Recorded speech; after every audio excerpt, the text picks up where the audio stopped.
Et salut les amis, j'espère que vous allez bien, c'est Elias Aubin TV, on se retrouve aujourd'hui pour une toute nouvelle vidéo.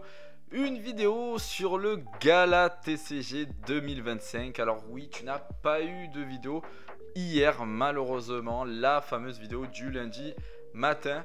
Malheureusement, j'ai voulu attendre avant de vous sortir cette vidéo pour avoir le retour de certains amis qui sont partis justement au Gala, parce que moi je n'étais pas présent au Gala, pour avoir toutes les informations, mais aussi pour voir les retours qu'il y avait un petit peu sur Instagram, YouTube, Twitter, TikTok, pour voir un petit peu les retours, si ils sont plutôt positifs, négatifs, et pourquoi un petit peu les raisons de ces retours là. Justement, j'ai pu compiler tout ça et pour vous faire cette fameuse vidéo.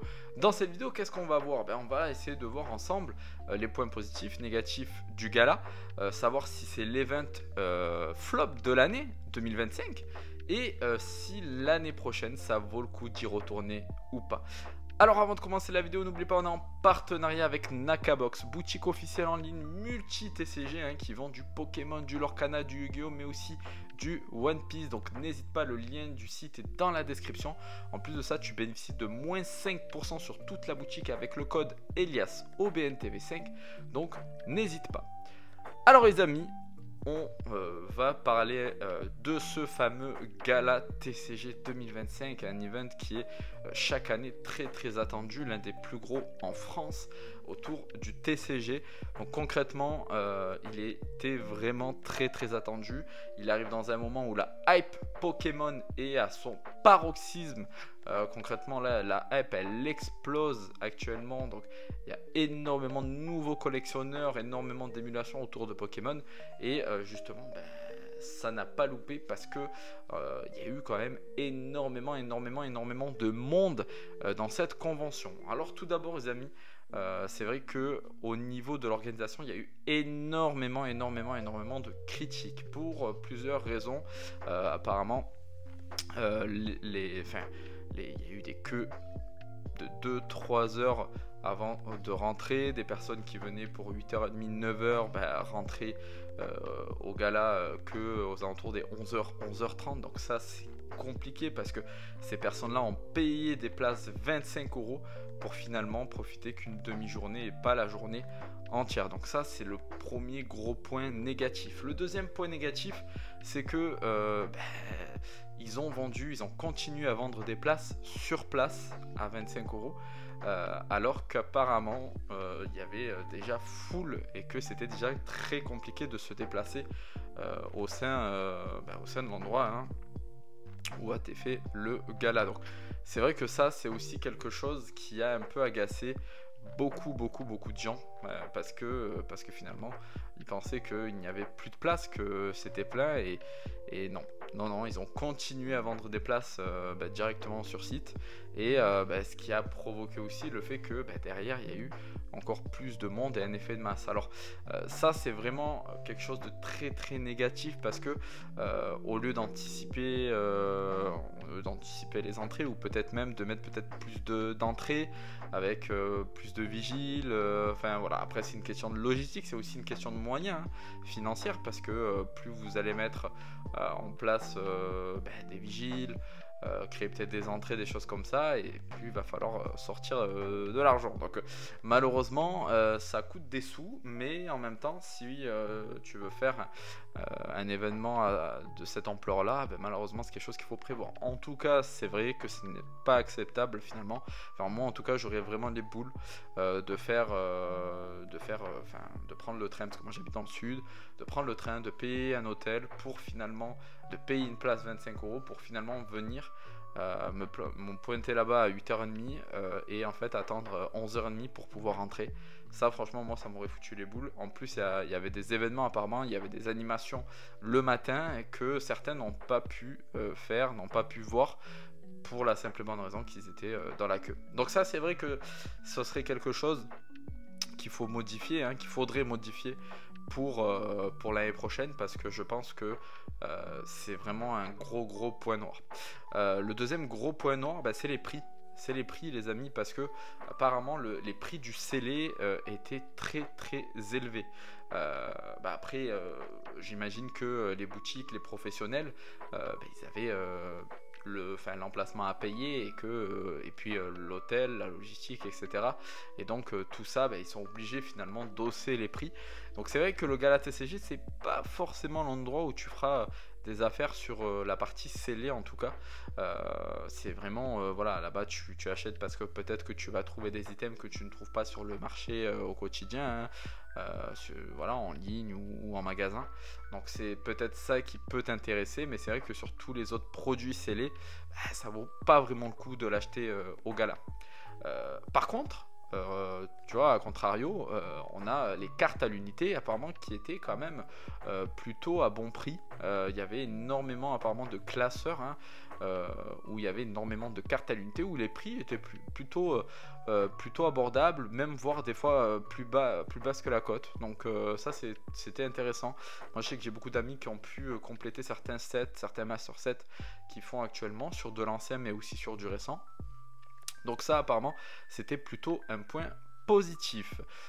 Au niveau des personnalités, hein, des VIP qui ont été qui étaient présents là-bas, hein, sans parler des influenceurs, mais tout ce qui est illustrateur, etc. C'est vrai que beaucoup ont critiqué le fait que il y avait quasiment 90% de stands Pokémon, mais qu'il y avait peut-être 10, 15, 20% d'acteurs VIP Pokémon en dehors des influenceurs qui étaient présents, qu'ils auraient aimé voir des illustrateurs Pokémon, ils auraient aimé voir voilà, plus d'illustrateurs Pokémon, etc. Et c'est vrai que c'est quelque chose qu'ils n'ont pas eu, et donc ça a été plutôt critiqué.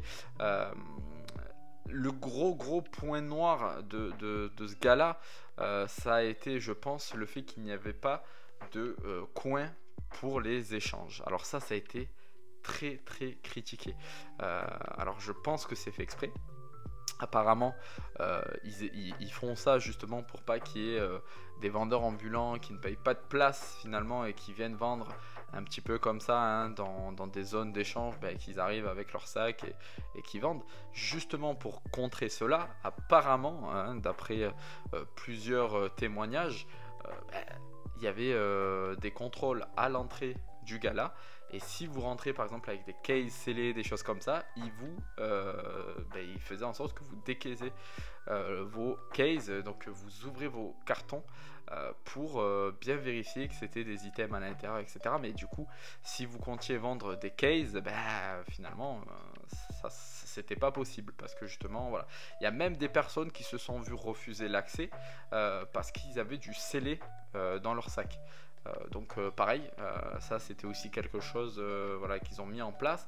Encore une fois, je pense que c'est pour contrer les personnes qui viennent vendre sans avoir payé de place. Ça, je peux d'un côté le comprendre. Voilà. Je sais que beaucoup ont râlé, mais je pense qu'on peut les comprendre là-dessus parce que y a des professionnels qui étaient sur place, qui vendaient justement leurs items. Il y avait du scellé, il y avait du non scellé. Et je pense que les personnes qui vont rentrer avec du scellé, à part pour péter des choses, hein, on est d'accord, hein, à part pour ouvrir des choses ensemble, ils ont rien à faire à venir finalement vendre sans payer la place. Mais ça, je trouve que c'est légitime. Moi, je sais que si demain je dois y aller avec du scellé pour ouvrir, finalement j'y vais avec des boosters à l'unité, quoi. J'ouvre mon ETB au préalable, j'y vais avec des boosters à l'unité. J'ouvre ma display au préalable, voilà, je la laisse ouverte comme ça, hein. J'y vais, je la laisse ouverte et comme ça il comprend que voilà, ça c'est pas pour vendre mais c'est pour ouvrir. Et puis voilà, mais je veux dire que c'est sûr que les gens qui viennent avec des cartons de scellés, on comprend très vite pourquoi ils les ramènent. Donc moi ça honnêtement je le comprends, ça a été critiqué, mais moi je trouve que c'est légitime de la part de l'organisation. Au niveau donc pour revenir, hein, au niveau des petits endroits d'échange, comme il n'y avait pas finalement d'espace trade, tout le monde était par terre, hein. On disait que on était par terre, que apparemment les sols étaient plutôt sales, mais qu'on était obligé de rester assis par terre, que c'était assez compliqué. Enfin, Voilà, ça c'est vrai que c'est vraiment vraiment dommage parce que si je ne me trompe pas, je crois qu'au royaume du TCG, ils avaient fait un espace trade et ça c'est plutôt cool. Un espace du coup avec des tables, des chaises et les gens pouvaient faire des échanges. Faut pas oublier, je pense que ça c'est souvent oublié, mais trading card game, hein, c'est concrètement échange. Hein. Trading c'est échange et c'est un peu le cœur hein, et l'âme du TCG. Concrètement, si on laisse pas les collectionneurs venir et s'échanger des cartes, etc., on peut pas vraiment appeler ça un événement TCG. Voilà, donc c'est vrai que sur ça, je trouve que voilà, il y a quand même, c'est quand même une grosse erreur de la part du gala TCG parce que ils vont perdre énormément de personnes, de passionnés qui ne viendront plus parce que justement, il n'y a pas d'endroit pour les échanges.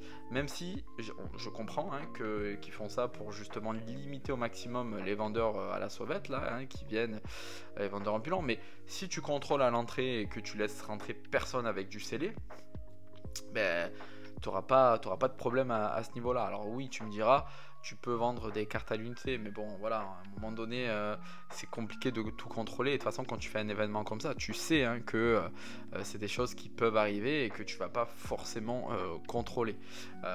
Donc voilà, donc c'est vrai que c'est quelque chose qui a été beaucoup remonté. Moi, je l'ai vu sur les réseaux, hein, que le fait de ne pas avoir d'espace trading, ça posait énormément de problèmes. Hein. Après voilà, moi j'ai vu quelques vidéos, quelques vlogs, ça avait l'air plutôt cool. Là, il y a une dernière chose qui était un peu, un peu décriée, c'est le fait que pour pouvoir aller dans un stand, il fallait attendre une demi-heure. Apparemment les stands étaient assez petits malheureusement, donc apparemment on va dire les couloirs, je sais pas comment appeler ça, mais là, voilà, l'espace était plutôt large, mais que les stands étaient vraiment très petits et que justement, malheureusement, c'était très compliqué d'aller, ne serait-ce que regarder une carte dans un classeur. Voilà, une carte dans un classeur, c'est quelque chose qui était très compliqué à faire parce qu'il y avait tellement de monde et qu'il y avait tellement de personnes dessus sur les stands. Que finalement le temps d'attendre tu perdais énormément de temps. Il y a énormément de personnes qui sont allées au gala et qui n'ont rien acheté parce qu'ils n'ont pas pu acheter parce que trop de monde et du coup ils ont fait quelques échanges quand même, donc ça c'était plutôt cool. Moi mes amis ils ont fait que des échanges hein, pour tout vous dire. Ils ont essayé le matin fin de matinée pour essayer de prendre 2-3 items. Ils avaient 2-3 items en tête qu'ils voulaient acheter et tout ça, mais en fait il y avait tellement de monde qu'en fait ils se sont mis par terre et ils faisaient des échanges et puis voilà. Donc voilà, malheureusement c'est compliqué. Là encore une fois hein, c'est des soucis d'organisation. Voilà, hein, concrètement c'est des soucis d'organisation. Après pour parler du positif quand même, comme je vous ai dit, il y avait quand même des prix assez attractifs sur les cartes à l'unité dans plusieurs stands, donc ça c'est plutôt cool, malgré le fait qu'il n'y avait pas d'espace échange. Mais bon, il y a énormément de passionnés qui se sont rencontrés, qui ont pu échanger, des passionnés qui sont fans de certains influenceurs, en tout cas qui suivent certains influenceurs, ont pu les rencontrer, prendre des photos avec eux, signer des autographes. Donc ça c'est aussi des bons souvenirs. Je pense que c'est des bonnes choses et je pense que c'est des événements qui sont plutôt cool à faire. Il y avait une note un peu négative parce qu'apparemment j'ai entendu que Card Hunter, Kibiki, donc Karyu et d'autres se sont fait voler pendant le gala. Alors ça malheureusement c'est quelque chose, je vous le dis, hein, qui arrive à tous les événements. Donc ils se sont fait voler du scellé, des classeurs de cartes. Donc ça, voilà, malheureusement c'est compliqué. J'espère, je sais pas s'il y avait des caméras ou pas. Mais j'espère que ces voleurs là seront retrouvés parce que c'est pas normal, c'est ce genre d'agissement là et bon voilà, c'est encore une fois des choses qu'on n'aime pas voir et qui ternissent un petit peu l'image de la communauté, mais bon ça existe comme de partout finalement, hein, c'est pas que dans Pokémon qu'on a ce genre d'individus. Donc voilà un petit peu le bilan hein, les amis. Donc concrètement moi pour être transparent avec vous, moi je pense que on peut pas non plus dire que c'est le flop de l'année hein, parce que j'ai vu qu'il y avait beaucoup de personnes qui étaient assez virulents, mais moi je dirais pas que c'est le flop de l'année parce qu'apparemment le dîner ça s'est très bien passé. Voilà, il y a quand même des bonnes choses, des bons souvenirs et tout ça. Tu crées des souvenirs dans ce genre d'événement là, tu peux même te faire des amis. Donc voilà, c'est quand même un très bel événement, il faut pas cracher dessus. Et puis je me dis que peut-être que l'année prochaine justement ils vont prendre toutes les critiques en compte pour améliorer. De toute façon, il faut savoir une chose, c'est qu'on peut critiquer, on peut donner son avis, mais il faut que ça soit constructif et dans une démarche finalement d'évolution, d'amélioration. Moi concrètement, je suis pas là à vouloir tirer sur qui que ce soit ou sur une quelconque organisation. Moi ce que je vois c'est un gala déjà qui a été créé il y a quelques années de ça maintenant. Je sais plus c'est le combienième de gala, mais voilà, je trouve que ça a été coupé les amis. Du coup je vous disais, pour moi c'est une très belle initiative, ça rassemble du monde, des passionnés, des collectionneurs, c'est vraiment cool. Donc moi je pense que voilà, l'année prochaine ils feront mieux, je pense qu'ils vont s'améliorer l'année prochaine. Donc je pense qu'il ne faut pas non plus crier au scandale, au moindre petit problème d'organisation, d'événements, etc. Oui, c'est des problèmes, oui, ça peut arriver. De toute façon, plus l'organisation, plus l'événement est gros, plus il y a de problèmes, c'est comme ça malheureusement, et c'est comme ça dans tout. Donc voilà, faut pas non plus s'alarmer. Je peux comprendre la frustration de certains, mais je pense que au contraire, il faut voilà, argumenter et essayer d'aider ce genre d'organisation là à perdurer et à s'améliorer plutôt qu'à les descendre. Parce que ça sert à rien de descendre une organisation dans laquelle on aimerait y aller, parce que justement si on n'a plus d'organisation comme ça, comme le Gala TCG, le Royaume du TCG, finalement voilà, ça va un peu perdre de sa saveur. Et puis c'est des moments, je trouve, qui sont quand même intéressants à vivre et à faire entre amis, entre passionnés. Voilà, donc voilà pour mon avis les amis. En tout cas, encore une fois, c'est subjectif, hein, ce n'est que mon avis, mais en tout cas je pense que ce gala TCG n'est pas le meilleur, mais je pense qu'il peut s'améliorer et je pense qu'il peut nous faire un gros gala TCG l'année prochaine s'ils prennent en compte toutes les critiques qu'ils vont avoir et qu'ils ont eu aujourd'hui. Les amis, n'oubliez pas, on est en partenariat avec Mpoké. Donc c'est une boutique en ligne qui fait tout ce qui est protection d'items scellés ou même de cartes. Donc c'est des petites protections comme ça en acrylique sur mesure les amis, ça bouge pas dedans, donc ça c'est vraiment cool. N'hésitez pas, vous avez un code promo EliasOBNTV10, moins 10% les amis. Tout est dans la description, le lien est dans la description. Et sur ce les amis, je vous dis à bientôt pour une toute nouvelle vidéo. C'était EliasOBNTV, ciao ciao.